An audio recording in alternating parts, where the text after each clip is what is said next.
What does it take for you to have a thriving music career? What are the challenges that young people are facing in South Africa in order for them to achieve what they dream? And today it gives me a great pleasure to be speaking to two most creative people, and they are young and they are passionate and they are enthusiastic. So today I cannot wait to learn their leadership journey. Don't forget to like, to share, to subscribe. So please help me welcome Matt and Ben on the podcast. Danko.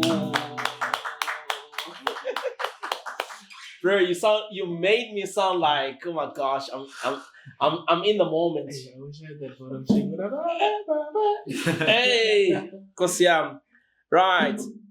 So welcome to the podcast, gents, and really appreciate you. Let's start. How did this music journey start for you both? Oh, sure. Wanna go first? Yeah, sure. I think for me, I've always loved music. I've been involved since I was very young. My uncle is very musical, so my mom's side of the family, and my earliest memory is basically being like 3 years old. Like I think there's a picture of me holding my uncle's guitar that's like double my size as like a 2-3-year-old playing guitar. So because they were doing cell group or connect group together when we used to live in Camperdown, I just started falling in love with music, and my dad and mom both recognized that. And I think they just got me the necessary things that helped me fall in love more and more with music. And I guess that's where the journey started for me, Yeah. And Ben? I think for me it was church. My parents are pastors. Oh, PK. So, we're judging you. we do everything and anything at church. So for me, it was more a church thing. Mm-hmm. So I think I was about 10 as well when I started this thing. Started off with drums. My elder brother plays keyboard. So it was him on the keys, me on the drums. And then from then I grew in love with this thing. Yeah. So for you, was it a matter of a struggle, bruh? That you were like, the parents said, hey, when you go to the drums, when you go to the keys, we need to make this thing happen. No, I don't think so. I think it was more a me thing. And Sure. I think for me also, I remember it as part of like a bonding experience with my brother, because there's such a big age difference with my brother. And so I was looking for common ground, Yeah. something that could help us connect. Sure. For me, that was music. Yeah. And where was this? At home in Zambia? Yeah, at home in Zambia, Lusaka. Yeah. Lusaka. Yeah. Bro, what do you do for fun in Lusaka? Sure. That's a good question. You see, bro, there's so much to do. There's so much to try. Yeah. Wow. But yeah. Yeah. I just want to get into your school life. Yeah. What kind of school did you go to? And what was your experience there? Sure. Funny thing is, my parents also ran a school, so it's always been their school. Mm-hmm. The experience, it was amazing. Boys and girls school? Yeah, it was a boy. It is a boys and girls school. So I got to, be in that environment, and then I think part of what I loved about it is my parents never made me feel like, this is your parents' school, so you do whatever you want to do. Mm-hmm. But so it was a good experience, learned a lot. And then it opened up so many doors musically as well, because we had devotions every Monday. So I got to lead worship every Monday at school, which was amazing. Yeah, that's really cool. Really cool. And Matt, you? Yeah, so I'm a Peter Rasberg boy, born and bred. Mm-hmm. And I was at St. Charles, matriculated 2 years. Both of us matriculated 2 years ago. Yeah. So I was at St. Charles for about 14 years. So grade double notes, grade notes, and then your grade 1 to 12. Wire. Yeah, so I went straight through the system, and Look at you now. Yeah. Yeah. I think, for me, it was just such an incredible experience because I got to be involved in every aspect of what school life brings, whether it was academics, even though I didn't like it that much. But for me, sports, culture, and music was that's it. Sure. That was my area to thrive in. So, managed to play a couple first teams in my time there, as well as do big productions in terms of like we did a small movie or like a series that we did a couple years ago, and plays, and then obviously be a part of choirs and bands, and then do music as a subject at the school. So in terms of growing my musical side, all of that was there at St. Charles. So it really allowed me to have fun and have the facilities to grow and Sure.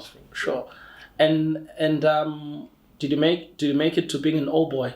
Yeah, thank goodness. I think for me that was the scariest thing. Really like, eesh, I want to get the tie. Because I've seen shame. I've seen some guys. I've seen some guys bum out 2 weeks before that recognition ceremony, and then they don't become old boys. I'm saying, huh? Yeah. Shame. So. And were you gunning for the head boy position, bro? What's the process? So help me understand. Because for me, Mina, I went to. You was head boy. Yeah, I was. I was deputy head. Yeah, man. Okay, interesting. What's the selection process? So I think how the way that it went, the way that I saw it was, you got a chance to apply for prefectship. And in my year, there was about 28 prefects, maybe 30 prefects. Still in matric? In matric. Okay. This was end of grade 11. Okay. But obviously 30 prefects. This would be 28 midway through grade 11. You would have that process of applying for it. Then the school and teachers get to apply, or not to apply, get to vote for prefects. So it says pick 25 prefects, and everyone gets a list. Now that it's digital, so it goes there, and everyone gets a list, and then they select 25 guys that they like. From that, the teachers or the party that do that, they would then select.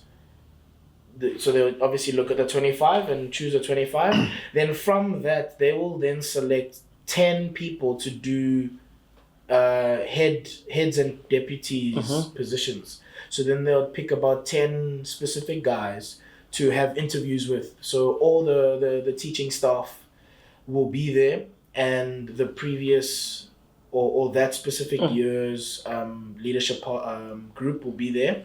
So that they all sit in. So like when you walk in there and you've seen teachers you've never seen before, it's like, hi, bro, what's going on? So then you obviously have those interviews, and then from there, the staff get to choose what they believe is your head boys and deputies. But you do, when they say that you are selected for the 10, then they give you another form to fill in which position would you want first. Like, would you want to be head boy first or deputy first? And then like first option, second option. I honestly put deputy first option. Reason being, I know how hectic head boy is. And we know Luke, we were on DLN last year together. So he can tell you firsthand it was hectic, and I was his right hand guy, so I knew. And thankfully, from info from previous years, it's not a bad thing, but it can get very difficult, especially with all the things that I did in life in general. Being a head boy would have been very hectic for me.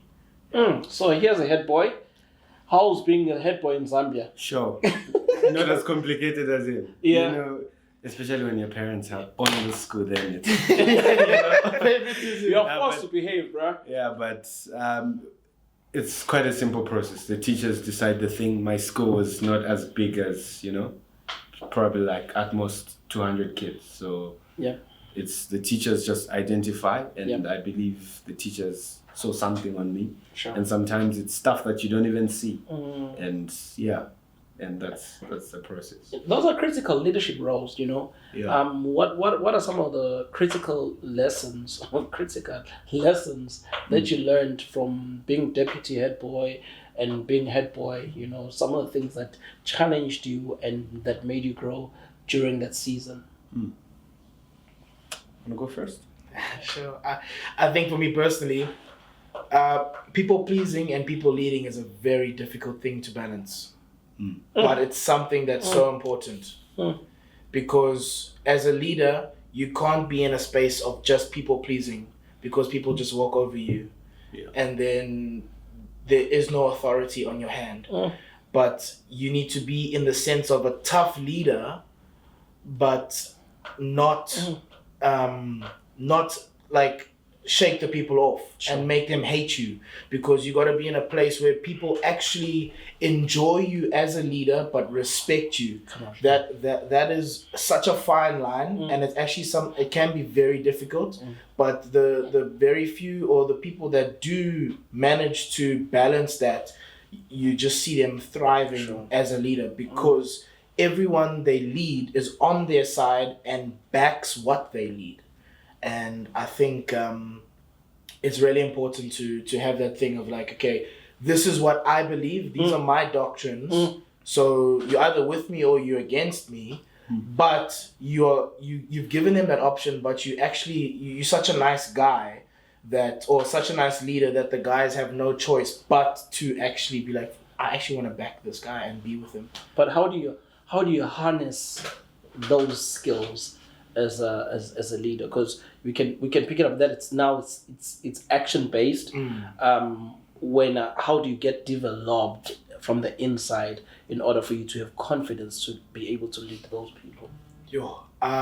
It's a tough thing, but I think it bottles down to two things, and that's love and confidence. Sure. Love and confidence are something that drives people. Because if you don't know how to love people, you'll never be able to sympathize or empathize with people or meet them where they're at. Sure. And I think about the greatest leader of all time, which was Jesus. So when he led people, but whenever he met someone, he met them where they were at. Sure. He didn't say, come to where I am. He met them where they're at. So that love aspect was there. And I think over time, you just need to grow confidence in yourself and actually understand that what's placed inside of all of us is this leadership quality. And the more you grow it, the more you go and meet people, the more you talk to people, it actually helps you. Ben actually said to me, coming back from a preach this morning in the car, he says, it's amazing how you connect with so many people. And I was like, thanks. I was like, oh yeah, it is nice. And he's like, no, I'm talking about you specifically. And I was like, oh, thanks. And he's like, I don't think many people can do that. And I just thought about it, it's that extra time of actually being like, get to know people, get to understand people, get to love people, because then that, it works both ways. You grow confidence because going up to someone that you don't know is very stressful. But if you are good at doing that, and you do it well, then you're both growing in confidence and you're growing in learning how to love someone. Sure. Ben, can you talk to us about the importance of having the right community around you, and who are some of those people that influenced your leadership? Sure. And what was a challenging season for you when you're being stretched as a leader? Sure. I think that's an amazing question. I honestly don't think I would have done the stuff that I've done, or I would be where I'm at minus like the right community. And for me, the right community was my family. Growing up in that environment where people know Christ and they love Christ, for me, I think that kept me in a space where it minimized the chances of like getting derailed with stuff like that. So it is so important. It is so important that you get the right friends, you get the right people. And sometimes for many pastors' kids, I think it's so easy to let other people benefit from your parents and just watch other people Sure. get blessed through the lives of your parents, and you yourself not get blessed by their. But Sure. actually, it's going to them and getting the guidance and initiating those conversations. And it's so easy again to be in community and not be in community. Like I could say I'm in community with Matt. I see Matt every day, but then I'm hiding stuff about my life. Sure. Then he doesn't really know what's going on. You know? Yeah. And so I am in community, but actually You're I'm not. not. Sure. You know? I'm hiding inside a box. So Yo, that's so powerful, bruh. yeah. Yo, that's so profound. So now, you guys leave leadership positions at school.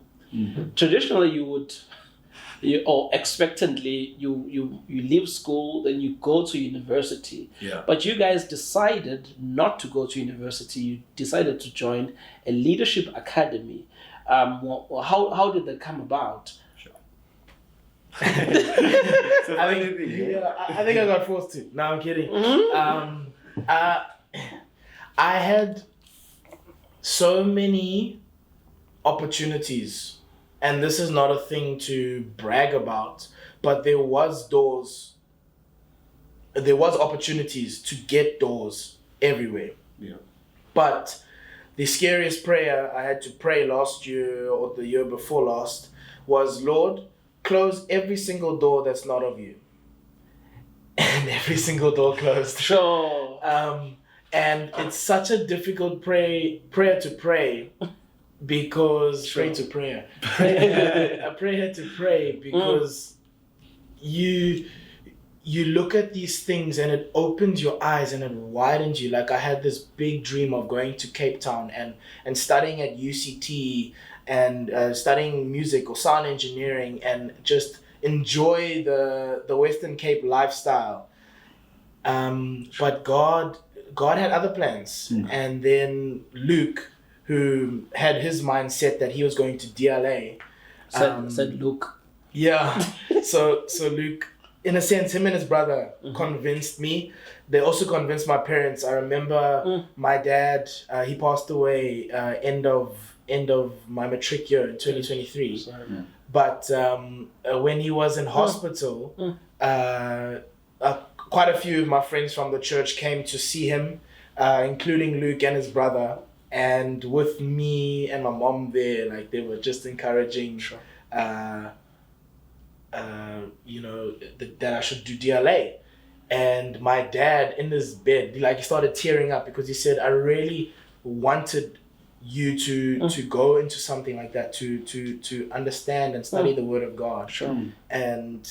But he said that he was always too scared because he thought my mom wanted me to go do the traditional study after school. But she also loved the idea and saw that it was actually such an amazing opportunity, and then I ended up on DLA. Yeah. Wow. Yo, that's profound. And for you, Ben? That's where you met, eh? Yeah, that's where we met. Yeah. They said a chance to leave the country. I said yes. No, I'm playing. End of matric year, I think for me it was one of those years where I was confused about what's going to happen next. Yeah, I was getting a bit of anxiety, and I was saying, "Yo, Lord, what's next?" You know, and yeah, I think it was mid 2023. One of the guys from One Life Church. So my church and One Life Church have been like partnering because of the NCMI thing over the last many years. You know? It's been a while, and so we had some guys come in from One Life, and then I was leading worship at one of the meetings. Actually, what happened, I remember that time, I was supposed to have my like practice exams. It was supposed to be I don't know if you call them mock exams. Yes, here as mock well. exams. Yeah, I had my mock exam. I was supposed to go and write chemistry that day, I remember. So I went to school, and then my elder brother, who's the pastor at the church at the site where I go to, he called and he said, you know what, we don't have anyone to lead worship at this meeting, so you have to come. I talked to the teachers and I said, okay, go, you can come and write it. Then I went and I led worship at that meeting. Sure. And then next thing I'm hearing is somebody says they would like for you to do Destiny Leadership Academy. Wow. And I was like, that's a prayer answered. Yo, that's amazing. Oh, that's amazing, man. And speaking about your dad, Matt, how was your relationship like, man? As a, are you the only kid at home? Yeah. So Hey, I'm only child. yo, bro, that must have been difficult, eh? Well, I won't say as difficult as maybe some people might find it because I'm such a I think an Because he extrovert. loves attention. No, no, because I think because I'm such an extroverted person, I just go out and I meet people. So I've always been with friends. Sure. So I never had this thing of like I wish I had a brother so I could play with. I wish I had this and this because Sure. I think both my parents they really blessed me with. I mean I was a bit spoiled, but they did bless me in the terms of getting me everything I either wanted or needed. Mm-hmm. And I think just in the relationship that I had with my dad, honestly, for me, it's one of those perfect scenarios where it's like you have a father figure that is almost like Christ, just so loving and so supportive. He did everything for me. Sure. And my mom would always remind me that I'm his pride and joy. And he would work so hard. He would make phone calls. He would stay up late. Anything. And I remember because I did a lot of sports. I played hockey, rugby, and cricket at high levels. And he never missed a single game. My whole schooling career for 14 years, Sure. or 12 years, bar the last 2 years when he got sick and Sure. before he passed away. Yo. So the commitment that he showed to me as my dad was something that I will never ever forget, and something that Sure.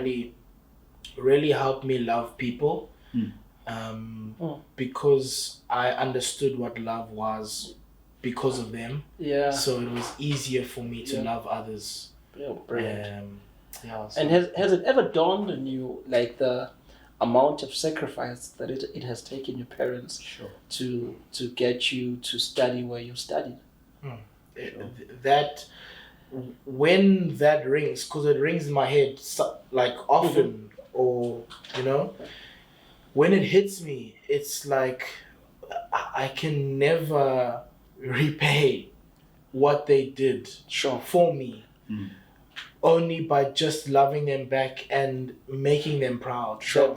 That's the only thing that I have in my heart for that. It's just gratitude and having this sense of I just want to make you proud. That's my only goal. Like it's not about anyone else, but because of the sacrifices you guys did for me, there's nothing else to do but to actually just want to see a smile on their faces. Yeah. Yo, and you, Ben? Sure. I think the older you grow, the more you understand this idea of sacrifice. The struggle is real. Yeah, it is. It is. I mean, at whatever level, whenever you've got someone, whenever you are looking after someone, it's like the stuff that you can have so that they have what they need and what they want. Sure. So I think for me, growing up has made me appreciate my parents more. And sometimes you look at them and you say, I really wanted that. And then you think they hate you for not giving it to you. But then as you grow, you realize that, sure, this guy sacrificed a lot. Sure, Yeah. sure. And then let's talk about this combo. We'll talk about Chikota and stuff like that. this combo. How did you guys gel? So we understand that you're in the same leadership academy. There are so many gifted people in the team. Yeah. And just the two of you, how did you find yourself gelling? Sure. I didn't like the guy at first. I think the biggest connecting factor for us was worship. Yeah. It was, we found common ground in that. He loves to lead worship. I love to worship as well. And I think God connected our hearts in a way that you really cannot explain it, It's sometimes you don't know why you like people or you don't know why you connect with them so well. But it's just like it's a God thing, Sure. You really know that God put us together. He put the timings right. I think it's in Psalm 139 where it talks about God knows or he has our days written in his book even before we live one of those days. Sure. And it's like he knew I was going to be on that program at the time that I was going to be there. And the same thing with him, and the timings and the giftings and everything was just right for Sure. us to come together. Yeah. And how do you build or how do you continually build your friendship when you now live in different countries?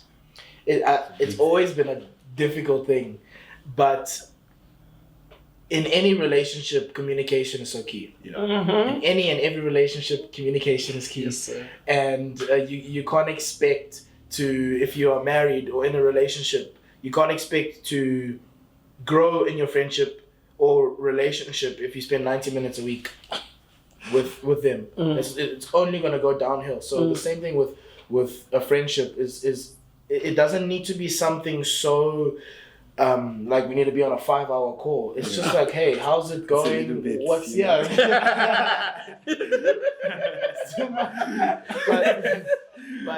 but I think just on the fact that it's like, what's been happening? Well, tell me what's been going on. And I think in terms of us, I won't say it's up and down, but sometimes there's more communication than not, and sometimes there's less communication than not. So it's a difficult thing, especially being, because he's very busy. I'm also very busy, but it's this thing of saying, hey, like, I'm still checking on you. I'm still actively, like, it could be once a week, or it could be, whatever it may be. Actually, it's giving that time, being like, hey, how's it going? Because we find, like, with music comes out like every day. So it's like, hey, we listen to this new thing. And we find funny things on the reels on Instagram. So you're sending it to each other. And I think what also helps us is that we part of a group, and it's called the Fahrenheit 5. The Fahrenheit 5. Here's the side story. So so basically 5 of us. It's myself, it's Ben, Luke, Dumbo, who's also from Zambia, and Shane. That's 5, huh? Yeah. Just checking. Hey, Matt, it's been a while. But we were all on Destiny Leadership Academy last year, and there's a scripture that it said, this is in terms of like relationships. It says, what's it? It's better not to get married, but if you're burning with passion, then if you're burning with passion, then it's better to get married. It's better to get married if you're burning with passion. So, because all of us were burning, we were then called the Fahrenheit 5 because we either liked one of the girls on the team. Joking about it. But we were joking about it because obviously you couldn't do anything. Hey, I've seen your profile picture. Yeah, because now it's done now. It's burning now. Yeah, it's burning now. Thank you.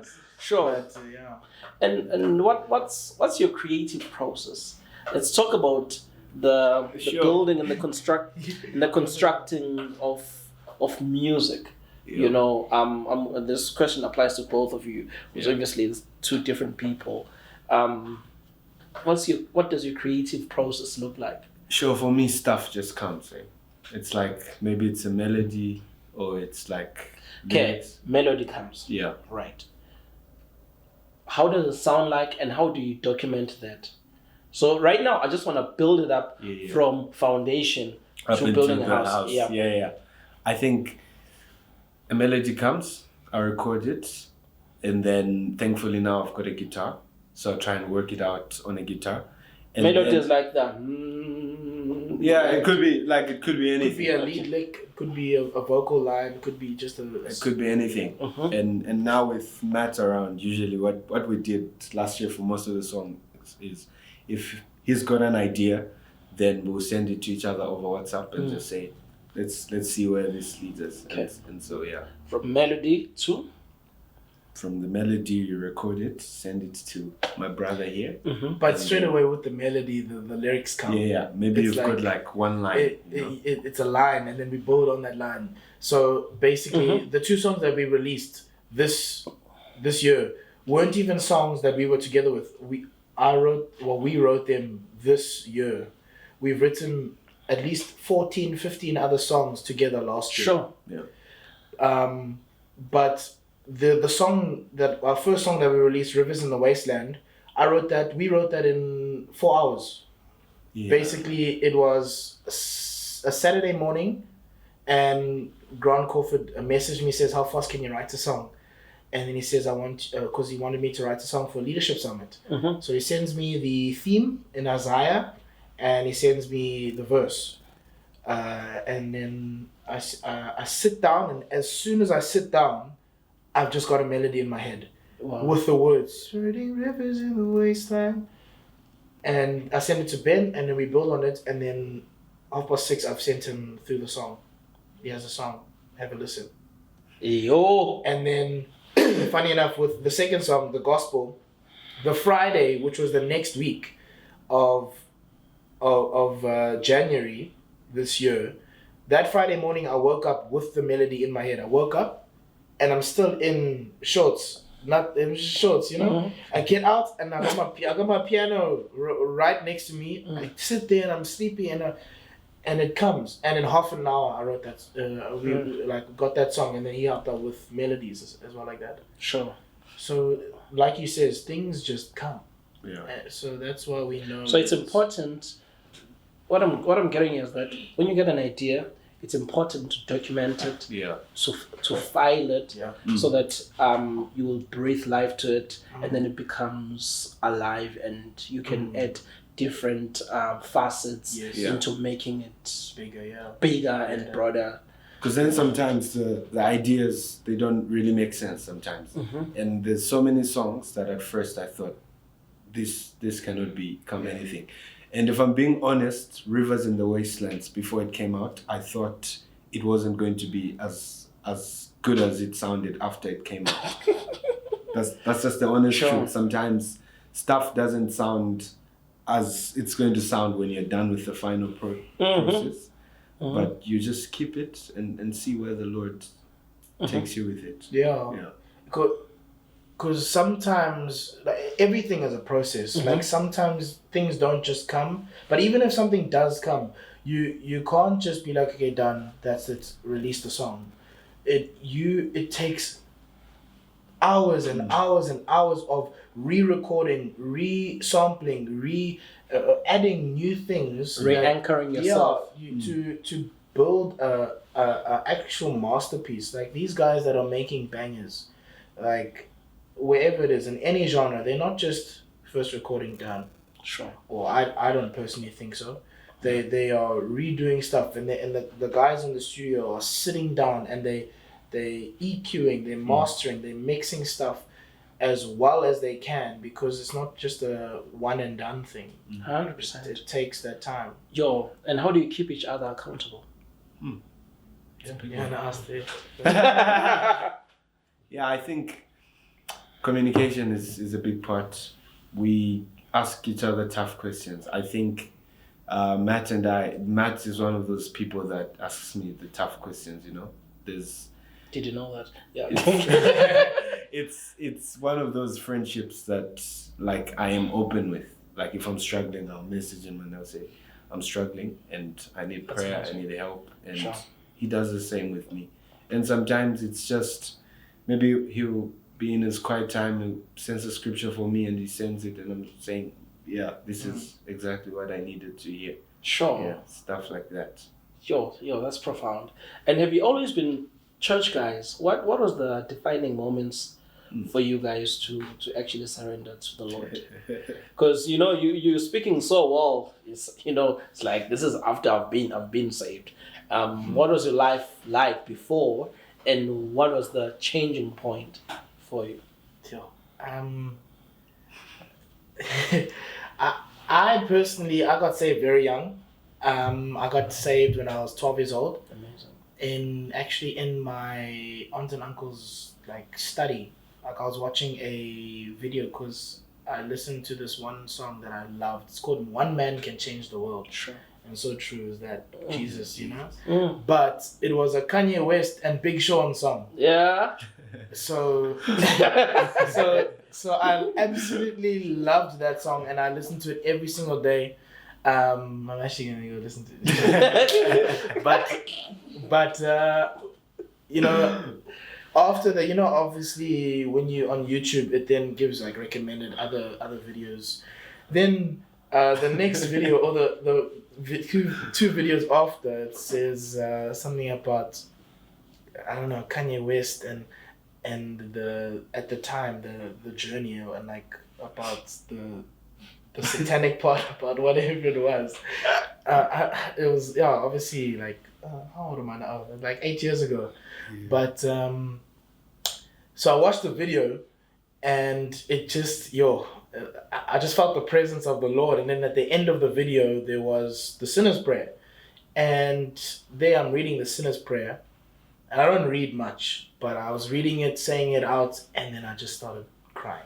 Wow. Crying. Wow. I was so overwhelmed, and Wow. I was just bawling. So I ran straight to them, my aunt and uncle, and I said, I just gave my life to Jesus. So that's my Wow. memory Wow. of being Hey, saved. Kanye still West. Hey, yeah. legend. Sure. And you, Ben? Sure. For me, I thought I was saved because I grew up in a pastor's home. Yeah. Yeah, I thought I was Sure. saved. Been serving in the church for the longest. Mm. You know, you move from kids ministry to, Mm-hmm. and you do all this stuff in the church, and Mm. you think because your parents are pastors and you're saved. Mm. Funny enough, I thought I was saved because my father is a pastor. Then the same guy is saying, because you cannot be saved because your parents are saved. I'm saying, what? I Yeah. thought that's how it works. Sure. But yeah, one Wow. morning, I remember it was a Saturday, we used to do discipleship classes, and this is where we spoke about topics like repentance and the Word of God, the Holy Spirit, stuff Mm-hmm. like that.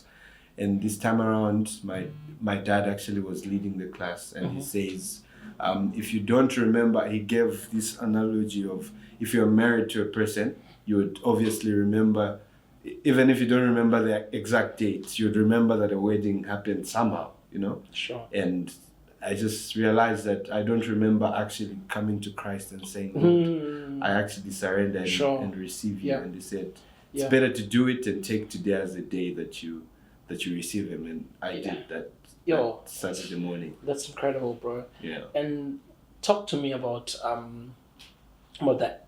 Is it aim worship? Yeah. Aim worship. Aim Why aim worship? Sure. And what is aim worship? And Aim what's worship. the aim of the aim worship? What is it? I forgot what it started off as. Oh, boundless. Boundless worship. So we actually started off as boundless worship, and As a band. yeah, it's basically a collective. So Okay. so it's the two of us that lead it and run it. But we believe that the gospel is an inclusive gospel. So the people that record it, the people that video it, the people that are on band that help play, they are aim worship, and it's not just us. And that's the message that we want to send through, because everyone will be like, that's elevation worship, that's Bethel, and there's nothing wrong with that, but we want to make sure and let everyone know that there's absolutely anyone that can be involved. If you love Jesus, if you're walking with him and you want to see people saved, you know. So but we started off as boundless worship because you know, we were obviously going through this process last year during DLA about being, you know, having just being set free. Yeah. And basically boundless means to have no limitations. Yeah. So we just wanted this picture of having free worship that is undignified, that is just you know, like no one worries about the person next to him. It's just, I'm worshiping the King. And then I found that another group had the name. Copyright, eh? Copyright is a Yeah. hectic thing, guys. Copyright. Copyright is a hectic thing. Sure. So, this year I messaged earlier in the year. I think it was this year, or was it the end of the this year. And then we were in Orobi Gorge, and it was at the Bible camp, and there was like a youth like conference thing, or like a 2-day thing, and two guys preached, Jared Diedrichs and Darren Chalmers, and what they were speaking about, basically, they didn't even speak to each other, but it was just this thing of eternity in mind, and not worrying about yourself, but worrying about seeing people saved. And this thing about eternity in mind just kept on coming up in my head, eternity in mind.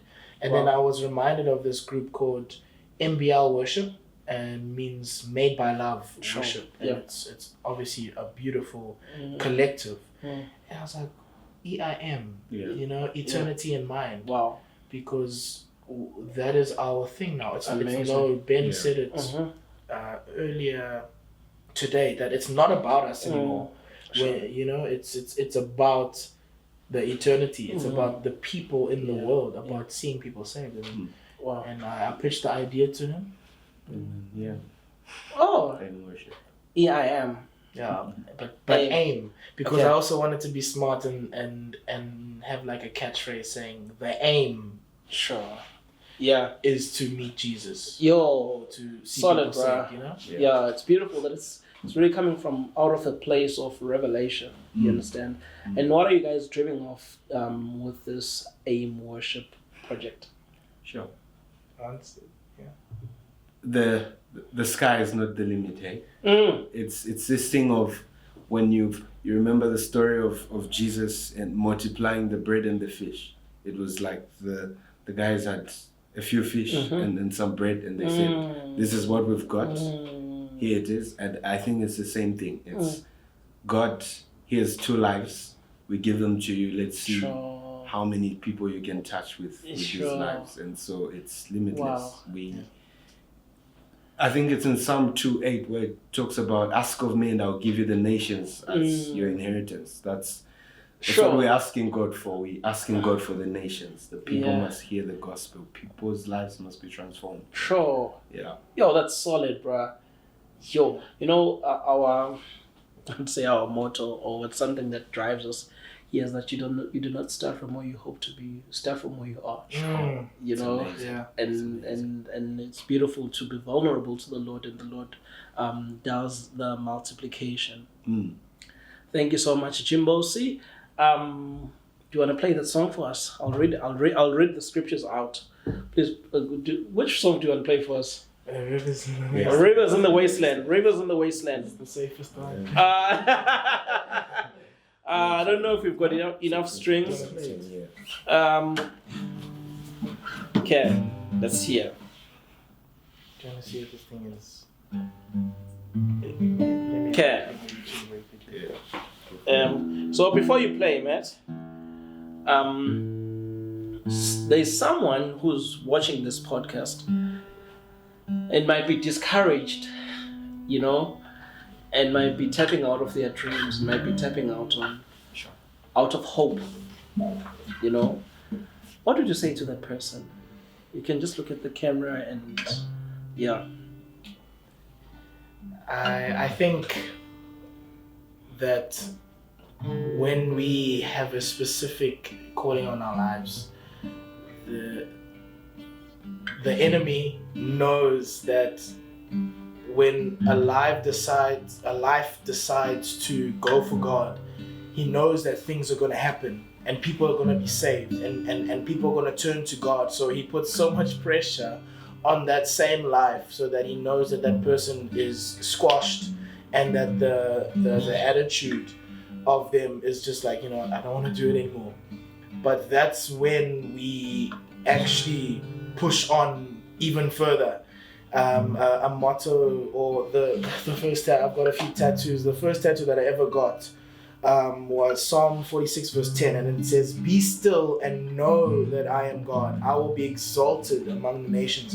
And it's this picture of saying, sometimes when I don't know what's happening, I lost my way, but you just need to be still and know that he's in control, and that there's nothing that will happen, or nothing that you can do that will take him away from you. So yeah, just to keep going. I always have this picture of, we might have seen it, where it's the two people digging in a gold mine, and the one person is this far ahead and the other person is here. But the person that's at the start, the wall is right here, but he's turning around and coming back because he's given up. He's dug so far. Sure. And he stopped and he's on his way back, and he could have dug another centimeter and broke the wall, and there's the gold. Sure. But he's on the way back. He's Yeah. given up because he thinks there's nothing there. Sure. And this person that's here is just eager and he's digging. And so that's the picture that I said, continue to push, because you never know when it's that time to break through. Because if we wanted breakthrough and God just gave it to us straight away, why would we need him? Sure. Well, if I asked him for a Lamborghini tomorrow and I got it, why would I need him then? Sure. Because then he would just be a genie. And he's not like that. He knows what we need, when we need. And that is something that we can trust him. Yo, that's amazing. Actually, this morning I was reading Isaiah 43. The same song that you guys are going to be singing. It was actually my quiet time. But Isaiah 43 from verse 18 says, "Forget the former things. Do not dwell in the past. See, I am doing a new thing. Now it springs up. Do you not perceive it? I am making a way in the wilderness and streams in the wasteland." Sure. I am making a way in the wilderness and streams in the wasteland. So let's hear the song, gents.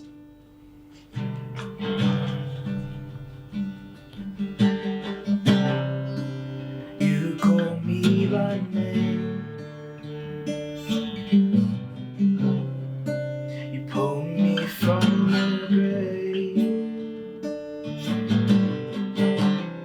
Even when I went astray, you never turned away from my dry and thirsty soul. Your river comes to flow. For our sakes your son you gave.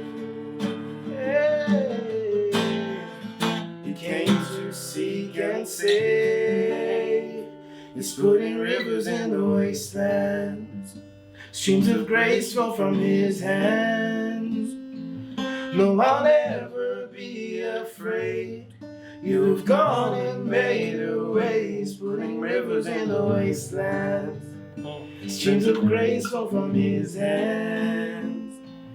He's the God who's gone before us. All nations will adore. He is Lord.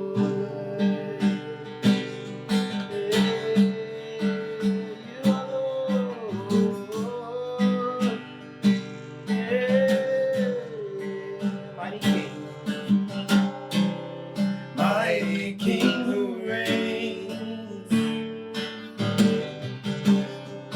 Creation roars your name. Even though I turn my face, oh, your love remains the same. He's putting rivers in the wasteland. Streams of grace flow from his hand. No, I'll never be afraid. You've gone and made a way. He's putting rivers in the wasteland. Streams of grace flow from his hands. He's the God who's gone before. All nations will adore. He is Lord. He is Lord. He's the God who's gone before. All nations will adore. He is Lord. You are Lord. No, I'll never be afraid. You've gone and made a way. My soul, lift up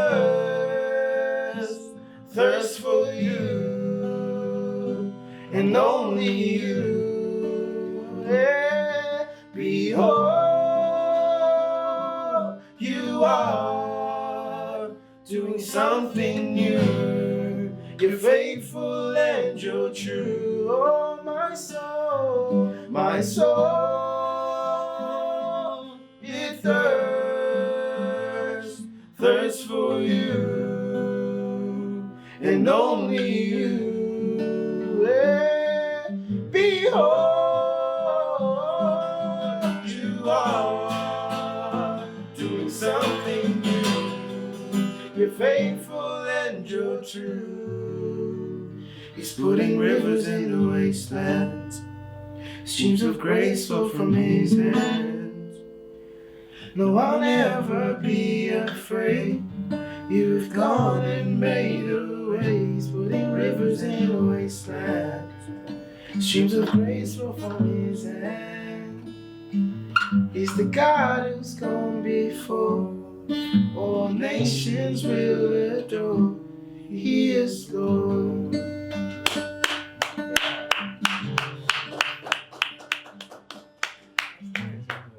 That's amazing.